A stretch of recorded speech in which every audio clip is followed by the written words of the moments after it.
We want to go now to California Democratic Congressman Adam Schiff. He's the chairman of the Intelligence Committee, and his book, Midnight in Washington, is now out in paperback.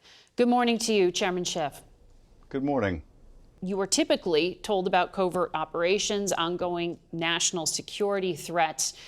Do you have any sense at this time whether the information that Donald Trump had in his Florida residence posed any kind of threat to national security?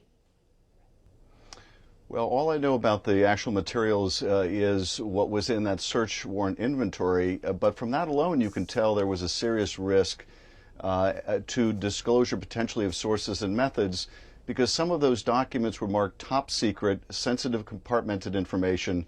That is among the highest designation in terms of the extremely grave damage to national security that could be done if it were disclosed. So the fact that they were in an unsecure place, that is guarded with nothing more than a padlock or whatever security they had at a hotel, is deeply alarming. And I have asked for, along with Chairman Maloney, a damage assessment by the intelligence community and a briefing to Congress.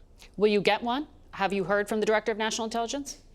I have not heard back yet, but I'm confident we will get one, and I'm confident the intelligence community will do a damage assessment that is, I think, fairly routine when there has been the potential risk of disclosure of national security information or classified information.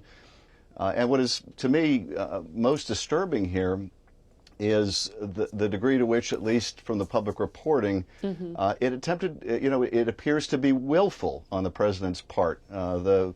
The keeping of these documents after the government was requesting them back, and that adds another layer of concern. So if there were truly materials of this classification level, and it's been publicly reported elsewhere that there were materials related to nuclear programs, for example, if there was that sensitive level of information being held, why did Justice Department officials wait 18 months after the end of the Trump presidency? What changed that made this immediate? I don't know, but if the Trump people represented that they'd provided all the classified or national security information and didn't, that's a serious problem. And I can tell you, anyone in the intelligence community that had documents like that marked top secret SCI in their residence after authorities went to them, they would be under serious investigation. The president has broad declassification authority when he is in office, but typically a declassification is memorialized in some way. Can you seek out the answer to the question of whether there actually is record of whether Donald Trump declassified that? That's his defense here, that anything he had already declassified. Yes, we should determine, whether there was any effort during the presidency to go through the process of declassification. I've seen no evidence of that, nor have they presented any evidence of that. The idea, first of all, a former president has no declassification authority. Right. And the idea that 18 months after the fact, Trump could simply announce, well, I'm, retroactively declassifying, or whatever I took home had the effect of declassifying them, is absurd.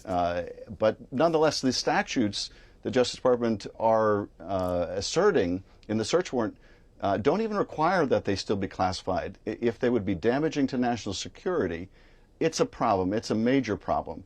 And finally, I'd like to add the reaction of many of my Republican colleagues and those around the former president to attack the FBI over this and endanger FBI agents is just another damaging level of irresponsibility.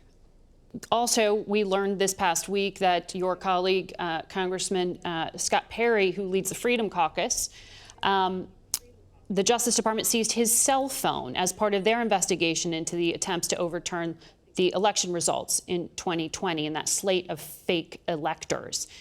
The committee looked into his actions and the slate of fake electors. We heard during the public testimony about that and some conspiracy theories that he had been talking to Mark Meadows, the chief of staff, about. Are those two parts of those investigations overlapping here?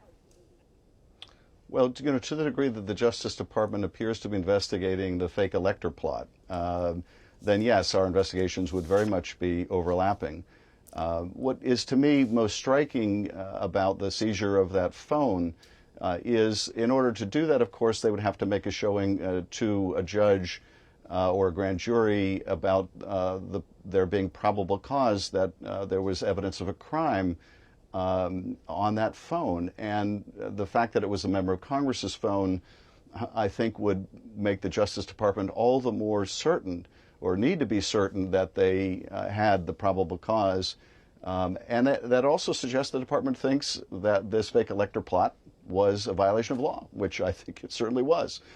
So I think it's very significant in all those respects. And just that is its own federal investigation there.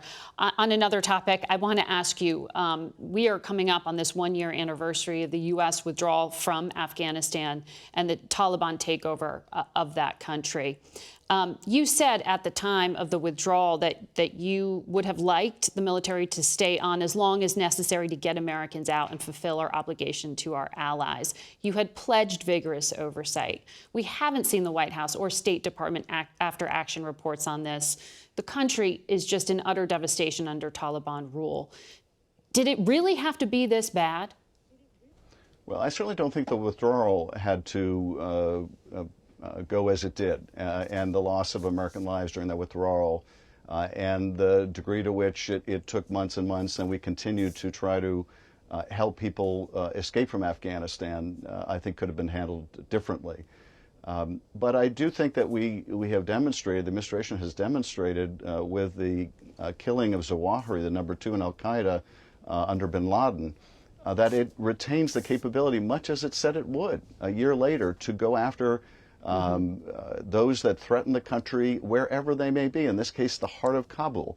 I think, the killing of Zawahiri shows both the danger and also our capability. The danger in that I think clearly high elements of the Taliban government had to know that he was there and were giving him safe harbor. But Is at the same al-Qaeda an time, we ongoing have threat? demonstrated we can and will go after anyone. Al-Qaeda is an ongoing threat. I think, though, that the threat from al-Qaeda is probably greater outside Afghanistan than it is in Afghanistan. Chairman Schiff, thank you for your time this morning.